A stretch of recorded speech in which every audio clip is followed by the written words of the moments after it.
अगर उसमें कोई धर्म गुरु संत महात्मा इनको समझाते राजाओं को, अरे भाई आप राजा हो, शादी ब्याह के चक्कर में झगड़ा करोगे, जनता का क्या हाल होगा। लेकिन ये लोग देखो, आनर किलिंग इसको कहते हैं। चूँकि आल्हा उदल की ओछी जाति थी, बनाफर, और अगल बगल के राजा बड़ी जाति के थे, लेकिन वीरता में आल्हा उदल आगे निकल रहे थे, लीड कर रहे थे। उन्होंने कहा भाई हमारे घर, आपके घर हमारी शादी होनी चाहिए। उन्होंने कहा भाई ओछी जाति बनाफरों की हमारा रिश्ता कैसे होगा ना। अभी देखो जाति बंधन, जातियां तो बन गई। अब भगवान ने तो भले जाति नहीं बनाई, सत्य है, ये तो सत्य है कि जातियां भगवान ने नहीं बनाई, लेकिन आज कितनी जातियां बन गई। आज ये जातियों का बंधन तोड़ना इतना आसान, जबकि आदमी ने ही बनाया है। आज हमारी सरकारें भी तोड़ना चाह रही हैं। तमाम socialist, communist, Democrat, Republicans, Bharat की तमाम साम्यवादी विचारधारा के लोग, उनका नारा है कि जाति तोड़ो, समाज को जोड़ो एक में। लेकिन इतना आसान नज़र नहीं आ रहा। देखो इन्हीं जातियों के वर्ग के नाम पर के भारत बर्बाद हो गया। ये राजा महाराजा कब हम शादी करेंगे, कहाँ हम नहीं करेंगे। छोटी जाति में बड़े घर की बेटियां कैसे जाएंगी। आल्हा उदल ने अटैक कर दिया। चाहे नरवरगढ़ हो, चाहे पत्थरीगढ़, जितने अगल बगल स्टेट देख रहे हो, अगल बगल के राजाओं से झगड़ा हो गया। राजा परमर्दी देव कुछ बोल नहीं पाते थे, सेना भी देते थे इनको।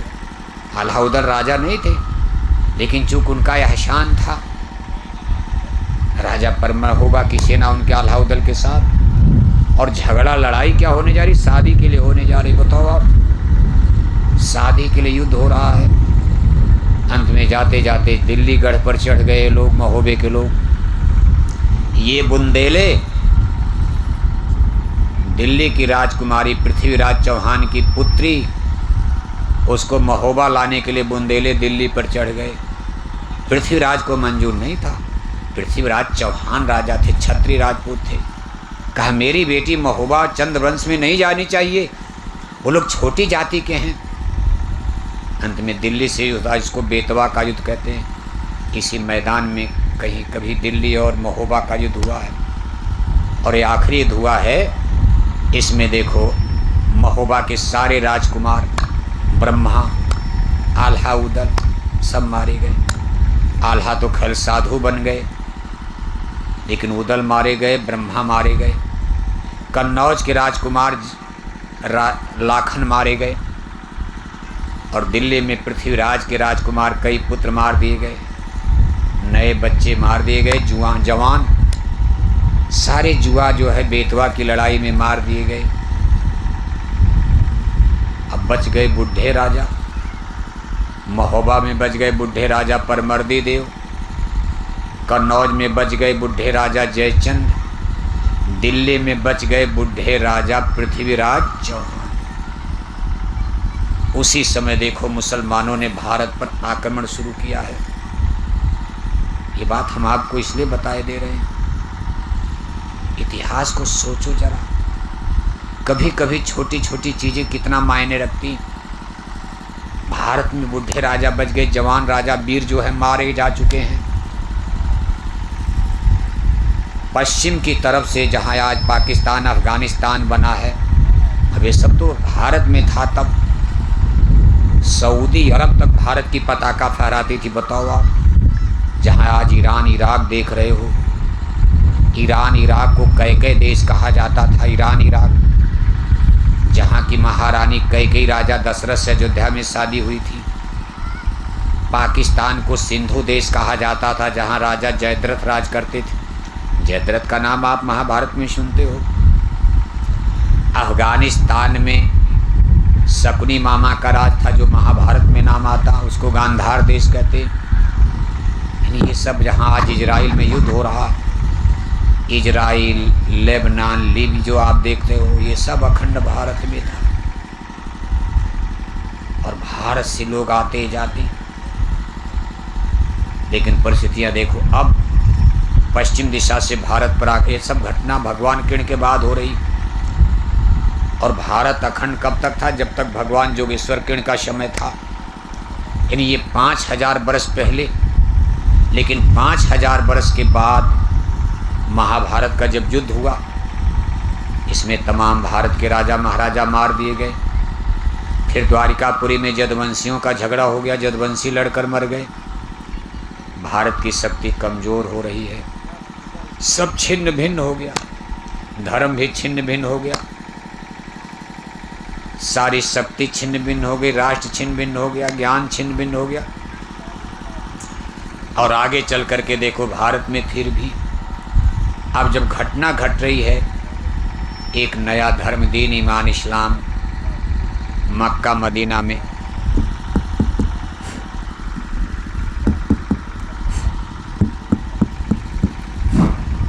मक्का मदीना गांव अरब देश में पैगंबर मोहम्मद साहब का जन्म होता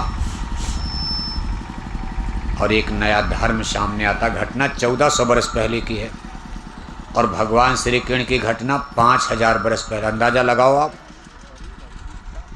5000 बरस पहले भारत की स्थिति क्या। भारत को विश्व गुरु कहा जाता था, the great master of the world. 5000 बरस पहले भारत को गोल्डे बर्ड, सोने की चिड़िया कहा जाता था 5000 बरस पहले।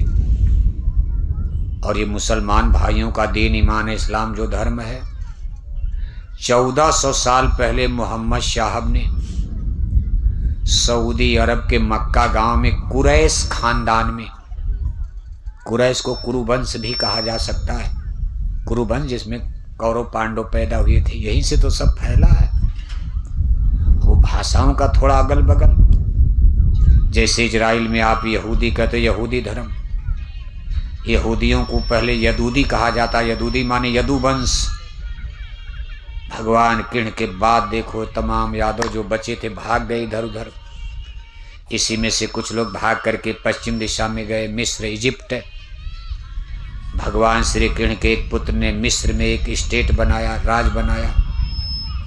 वहीं से लोग फिर इजराइल वगैरह ये सब फैल करके यहूदी, यदूदी, यदूदी से यहूदी, ये सब अपभ्रंश होता गया। सारी भाषाएं संस्कृत से ही निकलकर फूट गई। लेकिन भगवान कृष्ण के समय में जब आप देखोगे संसार में एक धर्म खड़ा है जिसको वैदिक धर्म कहा जाता। उसमें धर्म का झगड़ा कोई नहीं कि हिंदू मुसलमान का दंगा हो रहा। तब दुनिया में केवल एक ही धर्म ही था। धर्म के नाम पर केवल एक किताब है, उसका नाम था वेद। क्या नाम था? जिसमें कृष्णा अवतार हुआ। डॉक्टर साहब कहाँ चल दिए आप? यदुवंश का इतिहास आपको अच्छा नहीं लगता क्या? कहा जब यदुवंश कृष्ण अवतारा, हुई हैं हरन धरन यज्ञ भारा।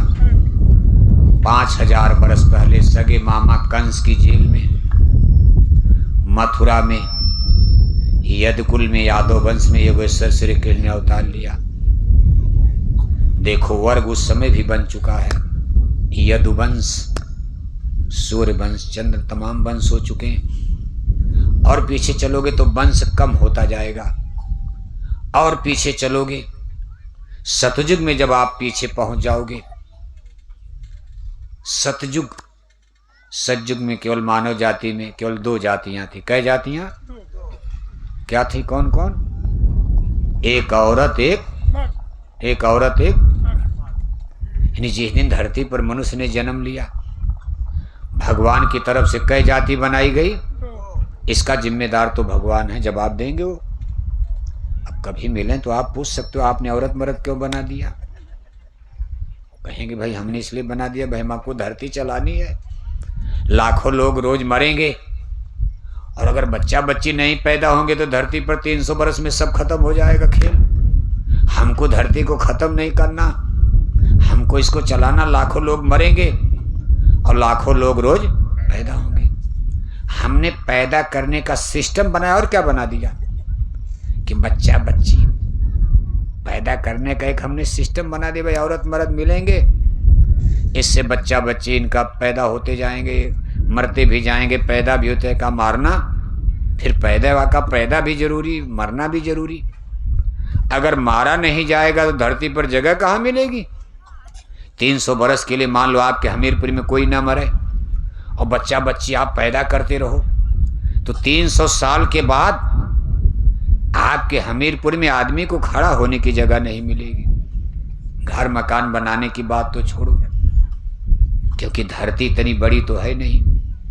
भारत से लेकर लंदन अमेरिका तक जो धरती बनी है, इसका दायरा सीमित है। कितने लोगों के लिए यहाँ पानी है, कितने लोगों के लिए यहाँ हवा बनाई गई, ऑक्सीजन, कितने लोगों के लिए सब्जी अनाज फल का भोजन का इंतजाम। ये सब संख्या किसको पता? जिसने बनाया हो। हमको आपको क्या पता? हम आप तो अपने अपने गांव घर की जनगणना सही नहीं कर पाते, अपने घर में सही बजट नहीं बना पाते, कुछ कुछ बजट फेल होता रहता। कहीं सब्जी कम हो गई तो कहीं दाल कम हो गई, कहीं कपड़ा कम हो गया। आपका बजट ही गड़बड़ रहता, जबकि आपके घर में 10-5 लोग हैं। अब जिसका इतना बड़ा घर है, भारत, पूरा विश्व, जिसने सूरज चांद बनाया, और अगर इसमें मान लो हवा कम हो जाए, हम लोग कहाँ से लाएंगे बताओ आप? और आदमी के जीवन के लिए सबसे महत्वपूर्ण चीज क्या है? क्या है? हवा। हमको रोटी भोजन ना मिले 2-4 दिन जिंदा रहोगे, और आपका नाक मुंह दोनों बंद कर दिया जाए तो 5 मिनट के बाद आप जिंदा रहोगे? आदमी को देखो, वेंटिलेटर पर चढ़ा जाता, नाक में लगा करके ऑक्सीजन चढ़ा जाता, भाई मर जाएगा। 2 महीना बेहोश है, भोजन नहीं कर रहा, खाना नहीं खा रहा, और वेंटिलेटर पर आदमी कोमा में जिंदा रहता। नली से ही डॉक्टर लोग उसको जीने भर का पानी उनी दवा चढ़ा करके, क्योंकि तो बेहोश, एक्सीडेंट हो गया।